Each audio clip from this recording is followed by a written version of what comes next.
Welcome to Consider Yourself Hugged. I am your host, Tammy West, and today back with me is Michelle Kicksmiller. So I'm so excited for her to be here with me. And I'm so excited to be here. Yeah, before we jump in, Michelle and I were just talking for a minute about, we both feel just shaken up by the events that have gone here in Nashville. So it feels weird. We don't feel like in our normal, high-spirited, just fun-loving session. But I do want to go ahead and tell you on a positive note, I've been saying that we had some exciting news, and I didn't tell Gracie I was going to do this, but starting, I think, in May, Michelle is going to be joining us again. So, woo, as a co-host. And then Gracie Lichtenstein, who you all met a few weeks ago, will be joining as well. So it's a whole new format with three of us just chatting, doing interviews, having a great time. And I've missed her so much. Have you missed me? Of course. Even though I get to talk to you every once in a while, I still have missed you desperately. I've missed you desperately too. Yeah, we're still friends. We still talk, but when you're kind of, I don't know if the word is forced, but when we were doing the show together, we knew we were going to be able to catch up every single week. Right. So I've missed that. But this was very last minute, and we weren't intending to, so we're not starting the co-hosting yet for a few more weeks as far as recording, but Michelle and I talked this morning and just thought, this is who we are, and this is what we do. This is what we're passionate about, is when things that happen in this world, when people are hurting. So if you don't mind, Michelle, I'm just going to quickly recap. Do you mind if I do that, the day, what happened? And no, of course, okay. Go ahead. Neither one of us feels like we want to focus on so much of the specific details, but if you're here, you're listening, you're watching, you probably already know, but just in case you don't, here in Nashville, this would have been yesterday, depending on where you're listening. So it would have been Monday, March 28th, here in Nashville, Tennessee, at the Covenant School, which is a private Christian school. 3 children and 3 adults were killed in a mass shooting. And I wanted to read their names more than anything and who they are. And we'll have several links for you in the show notes. So if you're watching, you see me glancing all around because I literally just have these things pulled up. But I wanted to give them voice, names. So I just want to read their names and who they were, and then we'll just go from there. So I don't know how to pronounce her name, but it's Evelyn Dieckhaus. She was 9 years old and a 3rd grader. Mike Hill was 61, and he was the school custodian. William Kinney was 9 years old, and he was a student. Katherine Koonce was 60 years old, and she was the head of Covenant School. Cynthia Peak was 61. She was a substitute teacher. And I think it's Hallie Scruggs was 9 years old, a student, and the daughter of the senior pastor at the Covenant Presbyterian Church connected with the school. So this is what happened. And, with what Michelle does in her career, I immediately wanted to talk to her, because how do you, of course, we also want to just make sure we encourage you to care for yourself during this tough time, but no matter where you are in the country, and no matter what the tragedy is, how do you talk to your children? How do you talk to the young people? What do you say to them to be encouraging and supportive? How do you do that? So, Michelle, that's kind of what I want you to step in. And what do we do? So I think that, making sure as adults that we all have our own support system, that we all have someone that we know that is kind of an anchor for us, that is like a good first step. Because I'm going to just share a story and it's actually a story from when I was teaching. And were you still teaching when the tornado came through Gallatin? No, the story that I was thinking would be 9/11. Was something else, because Michelle and I, if you don't remember, if you haven't been with us for a while, we taught high school together a number of years ago, but no, not with the tornadoes. And so and I'm sure like there's a 9/11, that's a example as well. But with this, it was, I learned a very valuable lesson about being a good support system for children and adolescents from a veteran teacher there. There was a tornado that was pretty devastating to the Middle Tennessee area, including Gallatin, where When was that? It's okay if oh, you don't remember. I was just trying to. you know, I It's don't remember the year. no, it's okay. I have to look it up. No, So it's fine. when everyone was, of course, downstairs, kind of getting in the position that you get in, like we have all our classes down there. Everybody, of course, was very, very tense. There was a lot of information coming in from outside the school because there are cell phones and, parents are texting and, people are texting out. So, like, at that point, it was already known that it was going to be a fairly, that there was a lot of damage that had already been identified and that the tornado was coming towards the Gallatin area. And so there was a couple of assistant principals outside of the school with radioing inside the school, kind of trying to keep an eye on things to tell people kind of what was going on. And there were some students who were crying, and I looked at, and it very much was a very anxiety producing situation. And I looked at this teacher and it's actually Kia Wilson. I don't know if I could name her on here, I'm but sure she wouldn't mind. and She was awesome. she had such a calming look on her face. She was walking just in between the students up and down the aisles, and just her presence was calming and was calming for the students. And I was able to kind of like take lead from her. And wow. So the reality is that young people, and really even adults, they look to others to see how they should respond and act. And so as adults, when it comes to talking to children, adolescents, and so forth, I think that, making sure they understand that they are safe, that you have their, utmost, that their safety is of your utmost importance. And because I think that, like, even as adults, if you think about it, if you're on a plane and there's bumpy weather, you kind of look at the flight attendant. Does the flight attendant look upset? Or right. you're, as adults, we also try to read people's faces to see about the situation. And so I think that, like, having a good support system as an adult to where we discuss our anxieties and our worries with someone else, to where it doesn't, I don't want to say spill over, but to where it doesn't it doesn't affect the children. No, I understand. Yeah. I didn't. I don't know that we've ever had this conversation. I don't know that I knew. Of course, I was not teaching then, and I don't remember ever knowing or thinking. Maybe we just weren't in touch during that time period. So you were there with the students in the middle of that crisis. No, I did not know that. And I can see where Kia Wilson would be a calming presence. Yes, so calm, just walking like there was absolutely nothing wrong. And seeing her, I immediately realized, okay, that's what I need to be doing right at this moment. And even when at that time, there was a moment where the assistant principal said, and all the kids heard it, that there was a tornado coming straight for our building, and it ended up going over our building. So did you feel, I know this is not exactly the scope of what we're talking about, but it is in a way. I mean, when you're down there. No, we did not. No, we were completely, completely safe, and we did not feel it. Like, again, like kind of that moment when you have young people that are looking to you, when you have to know, okay, I have to be calm.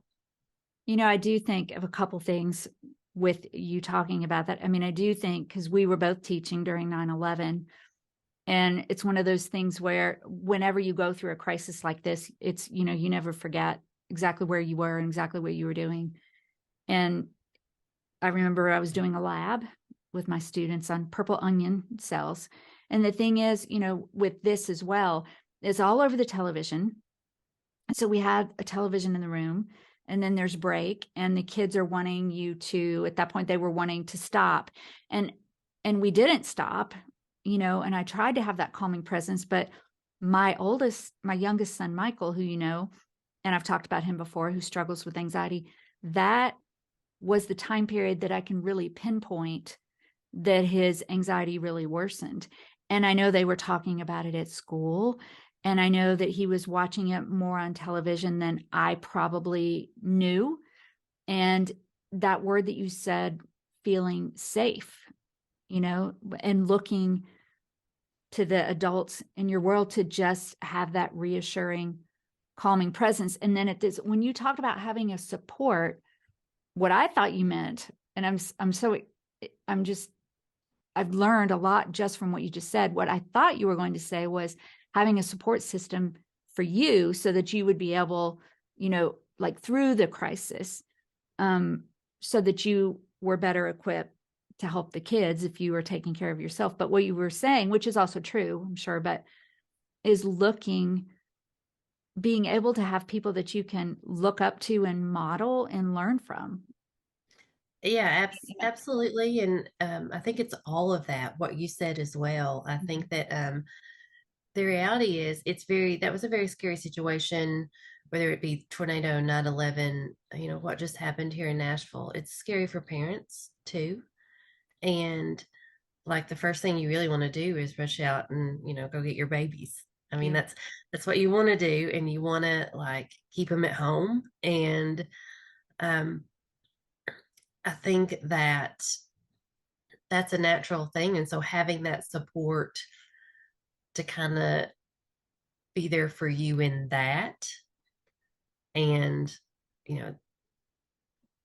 like be an anchor for that anxiety as an adult, to where the kids don't necessarily feel that then, if that makes sense. That's what you mean by being an anchor, being able to, because you mentioned earlier when we talked about talking about, children who naturally have more anxious tendencies are definitely going to struggle with this more. If absolutely. And I think there's a whole level of things that come with that. And, sometimes you completely understand. Sometimes there are people who don't understand that the fact that,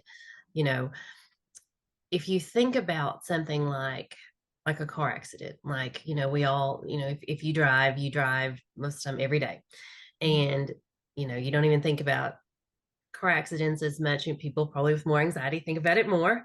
Right. But like if you have a fender bender, I think most people experience that time when they are then very aware when they're the next time period. Yeah, because what was unlikely became likely. And so when you have a situation where the unlikely becomes likely, and however you interpret that, however close you are to the situation, and some people, interpret likely becoming unlikely just by seeing it on television. And that is something I want to talk about in a few minutes, like keeping news coverage on like 24/7 and how that affects children. Well, and how, last night when we were watching it here at home, I finally told my husband, I was like, I can't do this anymore, and then today they released the body cam footage and he turned it on, and I really did cry. It was just so upsetting. And so for me as an adult who has had more experiences and can process this, me also as an anxious adult, then how much more worse can this be for children who don't have all of the experiences and knowledge and skills that we do? And I was also thinking, when you were talking about the way that we can be an anchor and how you watch Kia, and I've shared this story before, but, I think I've told you before, when Lindsay and I were walking, this sounds like a really weird story, but we're walking the dogs, and a dog came towards Charlie, and I had this experience where Charlie got in a fight with the dog. And so I scream and pull him. And Lindsay said, Mom, you're making it worse. You need to be calm. Prior to that day, I don't know why it was that, but prior to that day, I would say things like, I am just not good in crisis. I am just not good at remaining calm. But that's like a false statement, to just say I'm not good at it. You watched someone else handle a crisis situation and you went, I should do that. And then you did Yeah. that. And Yeah. that's such an important lesson that, anyway, just to be able to look at that doesn't mean we're always going to be perfect, but that we can't just say, well, I'm not good at that, or yeah, we can do Yeah. that.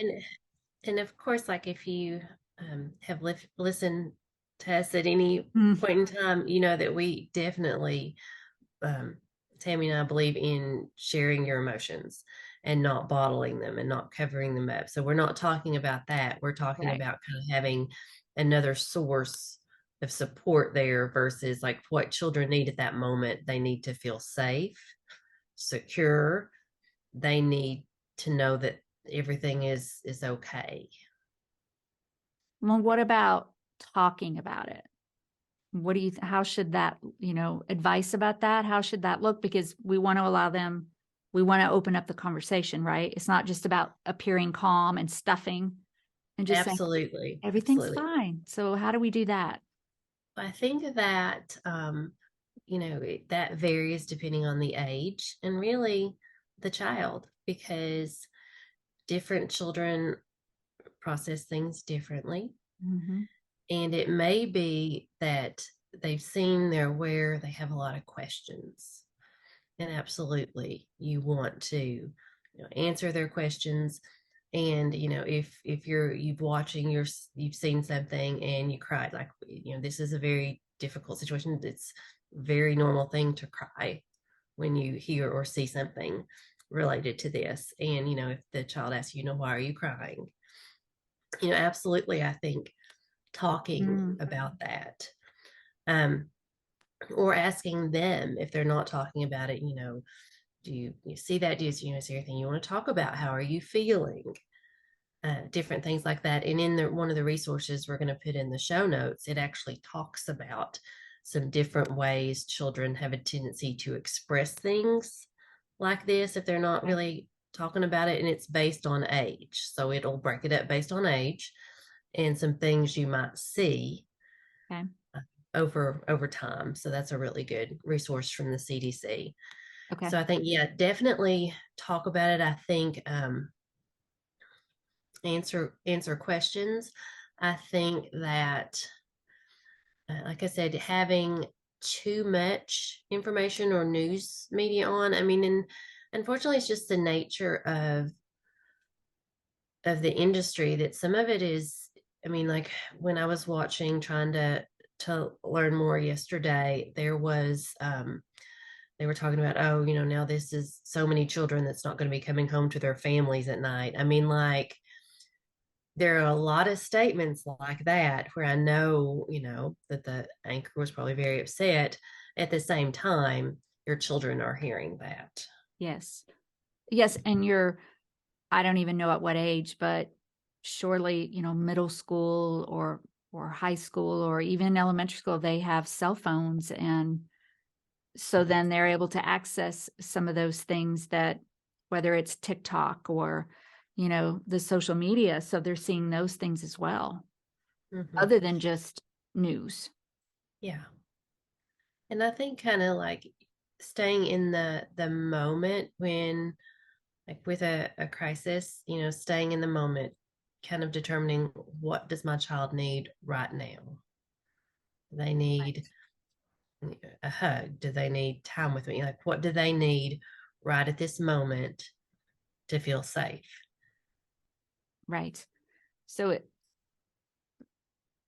what about, I was reading something, sometimes some behaviors can come out in children that are destructive or things you would not expect them to do. Are we going to see that sometimes in kids when they've gone through something traumatic, especially if they're close to the situation? Oh yes, absolutely. And think that, that it's really common for kids with a situation to be like, oh no, I'm completely fine. And then you start seeing some behavior problems, whether it Mm-hmm. be at home, at school. They just have some emotions that they can't or don't know how Right. to express. I Right. mean, and Well, and you sent me the CDC document, so I have that in the show notes. And then I found one for what is the one that I found? I found one that I thought was a pretty good supplement to that, just providing just a wide range of tips for parents, teachers, grandparents, aunts, uncles, anyone that has a young person in their life.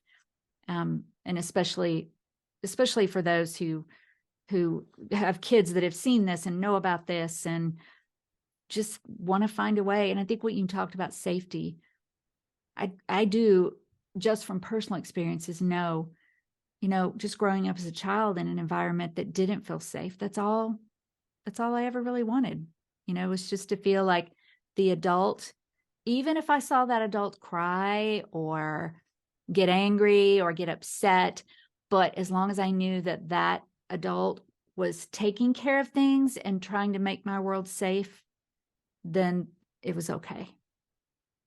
yeah, absolutely. Absolutely safe and protected. Yes, safe and protected.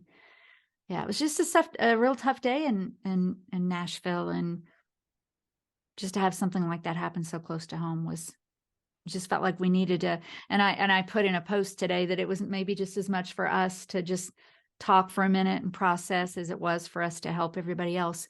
And in fact, that's the last thing that I said we wanted to encourage everybody was to take care of yourself. When you're going through a crisis and you're taking care of your children, or you're a teacher and you're taking care of your students and you're watching it on the news. And do we have any great pointers for us as adults? We've probably already said a few. What do you think, Michelle? I think that, you know, making sure you take the time to grieve however you need to grieve. And, I think that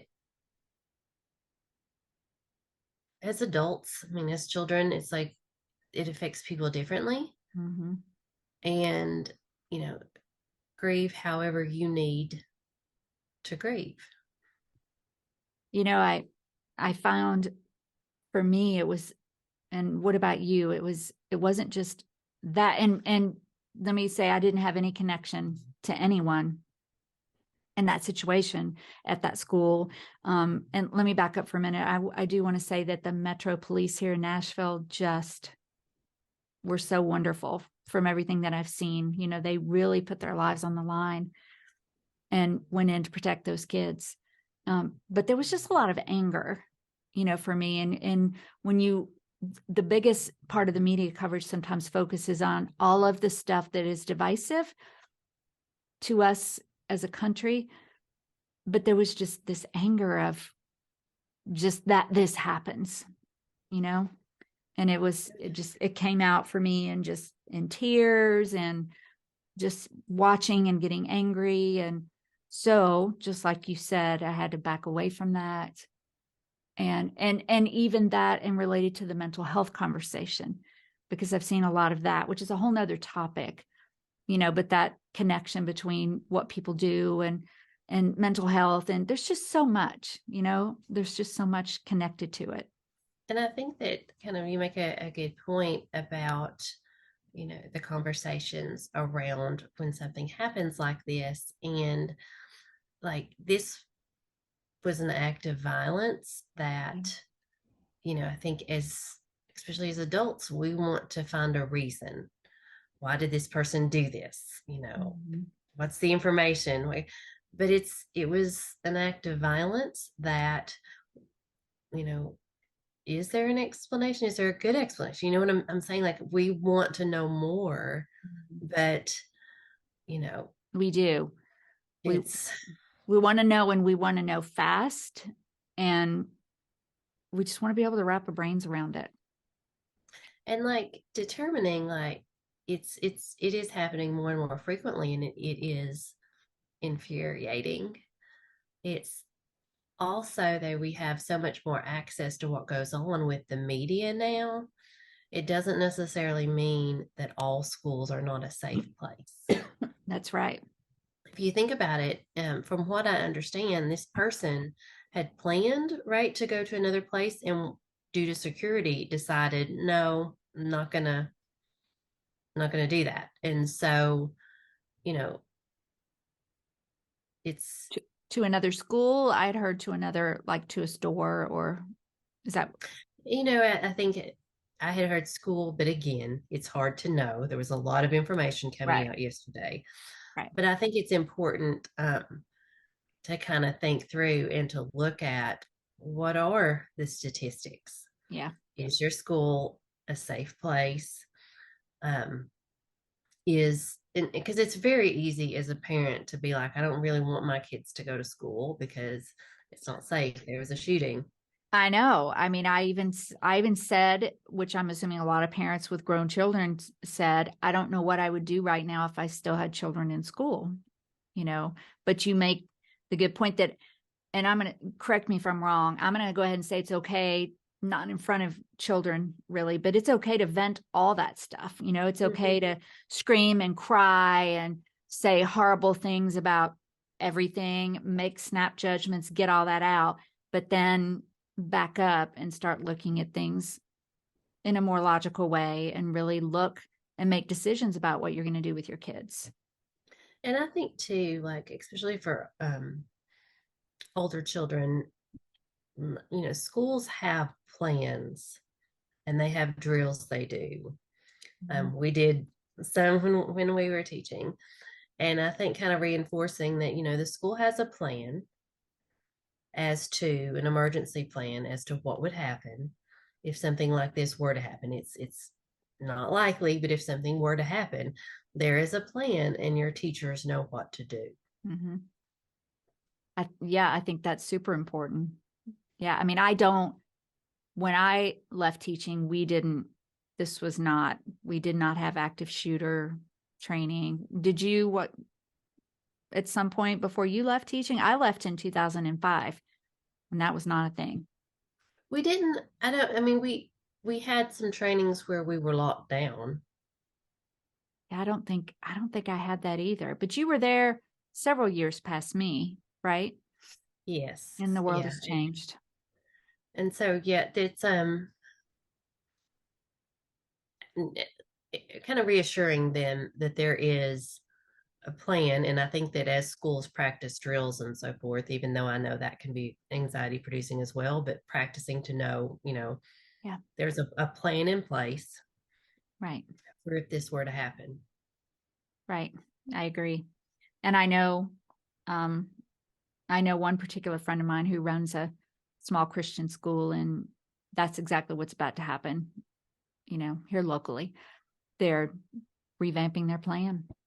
And so, Yeah. but very step by step, very, very, what's the word, purposeful, and looking for what's best for their school and their students and their teachers and their location and just what that plan is going to be. Yeah. I mean, they're trying to assure safety and security, which is, those words we kind of started this conversation out with. It's what they need: safety, security. It's what they They need. need to feel safe. Yes. So we can probably end off by saying a couple of things. The resources that Michelle and I, there's two. The one that Michelle sent to me, and then one that I thought was good as well. So we'll put both of those for you in the show notes. And also just one link to just the description that I read of the people in that school. So those will be there for you. And I am going to look for one more resource just about taking care of yourself, just taking care of yourself through all of this. Well, what else do you have, Michelle? Do you think we've covered it? I think this is As best as we can. such a hard topic. I think that, Yeah, I know. I agree. There's really no words. It's such a difficult thing to have happen to our little community. So it is. It is. But thank you so much for coming on, just taking a bit of time. I'm just always thrilled to be able to talk with you about this kind of stuff. So thank you all for being with us today. Go check out those things in the show notes. I'm not going to ask you to do all the other stuff. You know what it is that we love for you to do. And I just want to say I look forward to having you back in a few weeks. I look forward to being back. Okay. And until we're together next time, consider yourself hugged and loved and safe and secure. Thank you. Absolutely.